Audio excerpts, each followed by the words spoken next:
அண்மை செய்தி. கடந்த 3 நாட்களாக தமிழக வாழ்வுரிமை கட்சி மாவட்ட செயலாளர்கள் ஆலோசனைக் கூட்டம் நடைபெற்று வந்த நிலையில் திமுக கூட்டணியிலிருந்து வெளியேற வேல்முருகனுக்கு அவரது கட்சியினரே நெருக்கடி தந்ததாக தகவல் கிடைத்திருக்கிறது. பெரும்பாலான மாவட்ட செயலாளர்கள் திமுக கூட்டணிக்கு எதிராக கருத்து கூறியதாக தகவல் கிடைத்திருக்கிறது.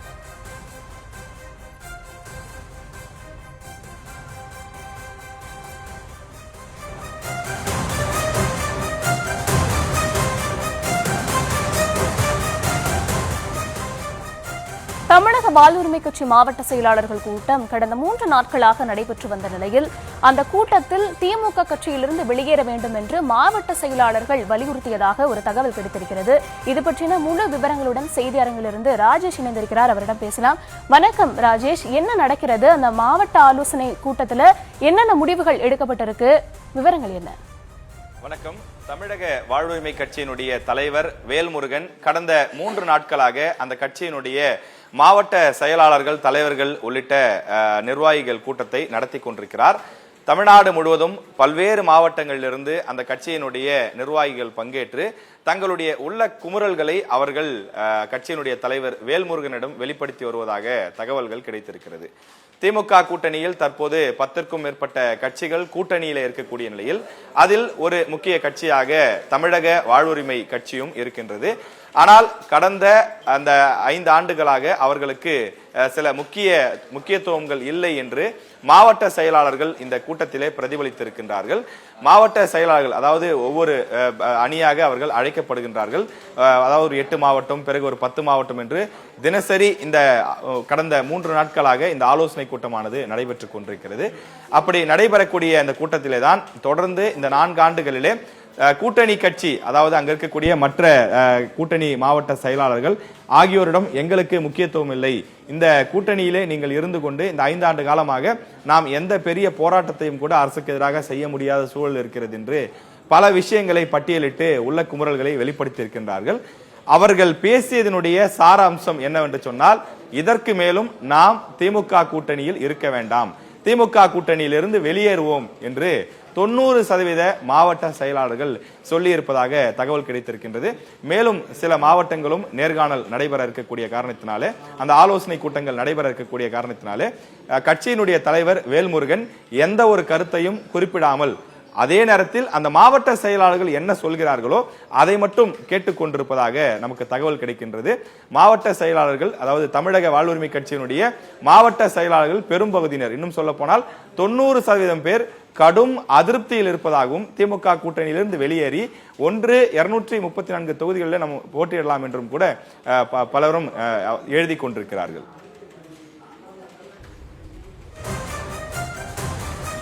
மாவட்ட செயலாளர்கள் கடும் அதிருப்தியில் இருக்கிறதா குறிப்பிட்டிருக்கீங்க. என்னென்ன விஷயங்கள் அவருங்க முன் வச்சிருக்காங்க? அதிருப்திக்கான காரணம் என்ன ராஜேஷ்? அவர்கள் அதிருப்திக்கான காரணங்களாக பல விஷயங்களை குறிப்பிடுகிறார்கள். குறிப்பாக இந்த 5 ஆண்டுகள்ல தங்களுக்கு உரிய முக்கியத்துவம் இல்லை. குறிப்பாக திமுக கூட்டணியில் அவர்கள் இணையும் போதே கொடுத்த வாக்குறுதி என்னவென்று சொன்னால், தமிழக வாழ்வுரிமை கட்சிக்கு 3 எம்எல்ஏ சீட்டு வழங்கப்படும், ஒரு வாரியம் வழங்கப்படும் என்று சொல்லிதான் எங்களை கூட்டணியில் இணைத்தார்கள். ஆனால் ஒரு எம்எல்ஏ சீட்டு மட்டும்தான் கொடுக்கப்பட்டது என்று குறிப்பிடுகிறார்கள். அது மட்டும் இல்லாமல் 2019 நாடாளுமன்ற தேர்தலின் போது அவர்கள் ஒரு எம்பி சீட்டு கேட்டார்கள், கிடைக்கவில்லை. அது மட்டும் இல்லாமல் அதே போல 2024 நாடாளுமன்ற தேர்தலின் போதும் ஒரு எம்பி சீட்டு வேண்டும் என்று கேட்டார்கள், அப்போதும் கிடைக்கவில்லை. எனவே ஒரே ஒரு எம்எல்ஏ சீட்டுக்காக தொடர்ந்து திமுக கூட்டணியிலே நாம் பல விஷயங்களை அனுசரித்து செல்ல வேண்டிய சூழல் இருக்கின்றது. இந்த 5 ஆண்டு காலத்திலே நமக்கு எந்த இடத்திலும் உரிய முக்கியத்துவம் கொடுக்கப்படவில்லை. வாரியங்களிலே பங்கு கிடையாது. அதே போல மற்ற எந்த விஷயங்கள், அதாவது கூட்டணி கட்சியினர் நடத்தக்கூடிய அந்த கூட்டங்களில் தமிழக வாழ்வுரிமை கட்சியினுடைய கொடி பல இடங்களில் புறக்கணிக்கப்படுகிறது. கட்சி சார்பிலே பேனர்கள் வைக்கிறார்கள், அதில் கூட்டணி கட்சியினுடைய பல தலைவர்களுடைய புகைப்படங்கள் இடம்பெறுகிறது. ஆனால் திட்டமிட்டு வேல்முருகன் படத்தை மட்டும் தவிர்த்து விடுகிறார்கள். நாங்கள் எந்த இடத்திலும் வளர்ந்து விடக்கூடாது அல்லது எங்களை மறைத்து விட வேண்டும் என்று செயல்படுகிறார்கள். அப்படிப்பட்ட ஒரு கூட்டணியில் நாம் ஏன் செயல்பட வேண்டும் என்று கேட்கிறார்கள். அது மட்டும் இல்லாமல் சில முக்கியமான விஷயங்களை பட்டியலிடுகிறார்கள். ஈழத் தமிழர்கள் பிரச்சனையை பொறுத்தவரையிலே மிக தீவிரமாக பேசக்கூடிய கட்சிகளில் முக்கியமான கட்சியாக தமிழக வாழ்வுரிமை கட்சியும் இருக்கக்கூடிய காரணத்தினாலே அவர்கள் சர்வதேச விசாரணை வேண்டும் என்று ஒரு தீர்மானத்தை கொண்டு வர சொல்கிறோம். முன்னாள் முதலமைச்சர் ஜெயலலிதா அவர்கள் கொண்டு வந்த தீர்மானத்தை இந்த அரசாங்கம், திமுக அரசாங்கம் அரசாங்கம் கொண்டு வரும் என்று நாங்கள் பல முறை அழுத்தம் கொடுத்திருக்கிறோம், சட்டமன்றத்தில் பேசியிருக்கின்றோம். ஆனால் இந்த அரசாங்கம் இந்த 5 ஆண்டு காலத்திலே அந்த தீர்மானத்தை கொண்டு வரவில்லை. தமிழ்நாட்டில் இருக்கக்கூடிய தொழில் நிறுவனங்களில் 100% வேலை தமிழருக்கே வழங்க வேண்டும், வெளி மாநிலத்தவருக்கு இருக்கக்கூடாது என்ற ஒரு சிறப்பு சட்டத்தை கொண்டு வாருங்கள். வேறு சில மாநிலங்களில் இந்த சட்டம் இருக்கிறது, அதே போன்ற ஒரு சட்டத்தை நீங்கள் கொண்டு வாருங்கள் என்று கேட்கிறோம். அதனையும் செய்ய மறுக்கிறார்கள் என்று குறிப்பிடுகிறார்கள். இது தவிர சாதிவாரி கணக்கெடுப்பு எடுக்க வேண்டும் என்பது நீண்ட கால கோரிக்கையாக இருக்கின்றது, அதனையும் திமுக அரசு செய்ய மறுக்கிறது என்று ஒரு பெரிய பட்டியலே இடுகிறார்கள்.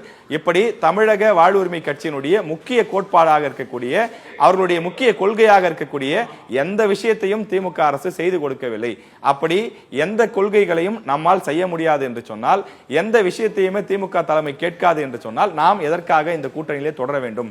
வரக்கூடிய சட்டமன்ற தேர்தலில் கூட தமிழக வாழ்வுரிமை கட்சிக்கு ஒரே ஒரு சீட்டு தான் வழங்கப்படும் என்றுதான் பேச்சுக்கள் இருக்கிறது.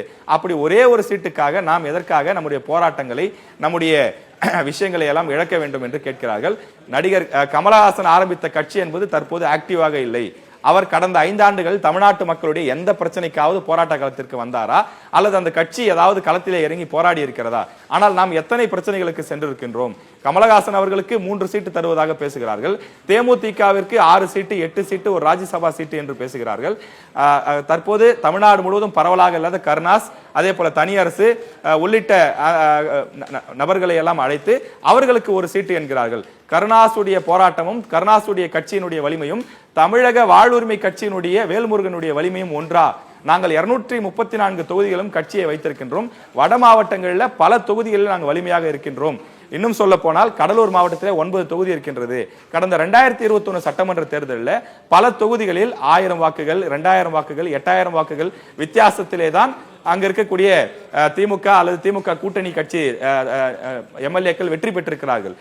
9 தொகுதிகளில் 7 தொகுதிகளில் திமுக வெற்றி பெற்றிருக்கிறது என்று சொன்னால் அதற்கு தமிழக வாழ்வுரிமை கட்சி ஒரு முக்கிய காரணமாக இருக்கிறது.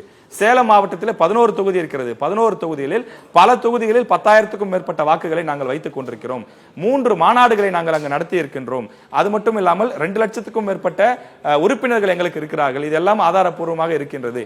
அப்படி இருக்கும்போது இது தவிர கிருஷ்ணகிரி, விழுப்புரம், கள்ளக்குறிச்சி உள்ளிட்ட பல மாவட்டங்களில், வட மாவட்டங்களில் நாங்கள் மிக வலிமையாக இருக்கின்றோம். கன்னியாகுமரியில் கூட எங்களுக்கு சில கவுன்சிலர்கள் இருக்கிறார்கள். இப்படி கும்மிடிப்பூண்டி முதல் கன்னியாகுமரி வரை தொடர்ச்சியான அந்த கட்டமைப்புகளை பெரிய கட்சிகளுக்கு இணையாக நாங்கள் வைத்திருக்கின்றோம். பல தொகுதிகளில் வலிமையாக இருக்கின்றோம். கடந்த 2021 சட்டமன்ற தேர்தலை எடுத்து பார்த்தால் வெறும் 5000 வாக்குகளில் தோல்வி அடைந்த தொகுதிகள் பல தொகுதிகள் இருக்கிறது. நாங்கள் வெளியேறினால் திமுகவிற்கு பெரிய சிக்கலாக மாறும். ஒரே ஒரு சீட்டுக்காக நாங்கள் இப்படி அடிமைப்பட்டு இருக்க முடியாது என்று பலவாறு கொந்தளித்து பேசியதாக நாம் சில நிர்வாகிகளை தொடர்பு கொண்டு பேசிய போது அவர்கள் உள்ள குமுறலை வெளியிடுகிறார்கள். ஆனால் அண்ணன் வேல்முருகன் எந்த பதிலையும் சொல்லவில்லை என்று அவர்கள் நிர்வாகிகள் அவருடைய கூற்றாக அதனை தெரிவிக்கின்றார்கள். இன்னும் சில நிர்வாகிகளை, இன்னும் சில மாவட்டங்களை சந்திக்க வேண்டிய தேவை இருப்பதனால் அவர்களையும் சந்தித்து விட்டு அவர்கள் சொல்லக்கூடிய கருத்துக்களை கேட்டு பிறகு அவர் முடிவெடுப்பார் என்று சொல்லப்படுகின்றது.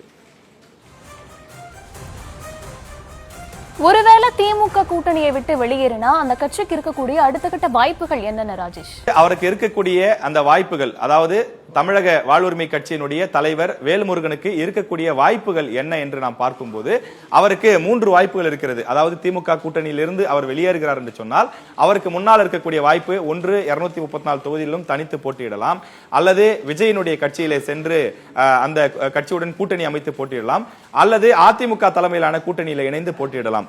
முதல் 2க்கும் வாய்ப்பு குறைவு. 234 தொகுதிகளிலும் தனித்து போட்டியிடும் என்பது பொருட்செலவு, வெற்றி வாய்ப்பு, இப்படி பல சாதக அம்சங்களை ஆலோசிக்க வேண்டியிருப்பதாக குறிப்பிடுகிறார்கள். விஜயுடன் கொள்கை ரீதியாக மாறுபடக்கூடிய காரணத்தினாலே அவரது கூட்டணியிலே இணைந்து செயல்படுவதற்கான வாய்ப்பு இல்லை என்றும் சொல்கிறார்கள். மூன்றாவதாக இருக்கக்கூடிய ஆப்ஷன் என்னவென்று சொன்னால் அதிமுக தலைமையிலான கூட்டணியிலே இணைவது. ஆனால் அங்கு பாஜக இருக்கிறது. வேல்முருகன் அவர்களை பொறுத்தவரையிலே மிக கடுமையாக பாஜகவை சாடி வருகின்றார்.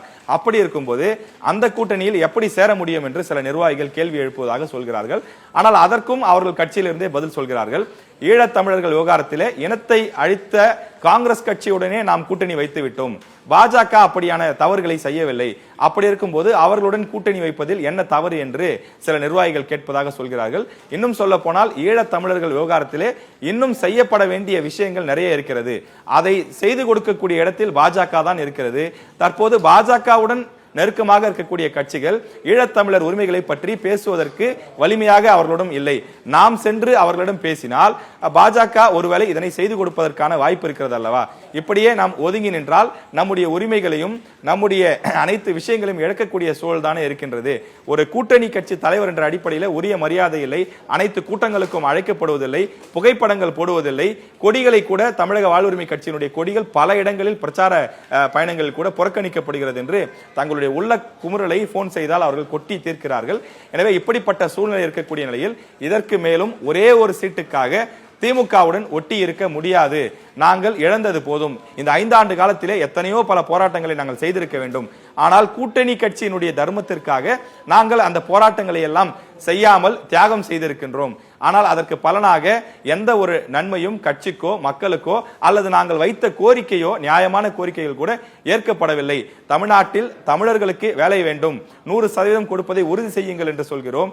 ஆனால் அதனை கூட செய்ய மறுக்கிறார்கள் என்று பல விஷயங்களை பட்டியலிடுகிறார்கள். எனவே மீதம் இருக்கக்கூடிய அந்த மாவட்ட செயலாளர்களுடைய ஆலோசனை கூட்டமும் நிறைவடைந்த பிறகு தமிழக வாழ்வுரிமை கட்சியினுடைய தலைவர் வேல்முருகன் ஏதாவது ஒரு முடிவெடுப்பார் என்று சொல்லப்படுகின்றது. தற்போதைய சூழ்நிலையில் திமுக கூட்டணியில் ஏற்கனவே காங்கிரஸ் கட்சி சற்று அலைபாயக்கூடிய மனநிலையில் இருக்கக்கூடியதாக சொல்லப்படும் நிலையில் தமிழக வாழ்வுரிமை கட்சியும் கடும் அதிருப்தியில் இருப்பதாக சொல்லப்படுகின்றது. அவர்களது மாவட்ட செயலாளர்கள் பலரிடம் பேசும்போது அவர்கள் ஒன்று போலவே இந்த அனைத்து கருத்தையும் அவர்கள் சொல்கிறார்கள். எனவே 2-3 தினங்களிலே இதற்கான ஒரு அறிவிப்பு வரும் என்றும் அந்த கட்சியினுடைய நிர்வாகிகள் தெரிவிக்கிறார்கள். நன்றி ராஜேஷ் விவரங்களுக்கு.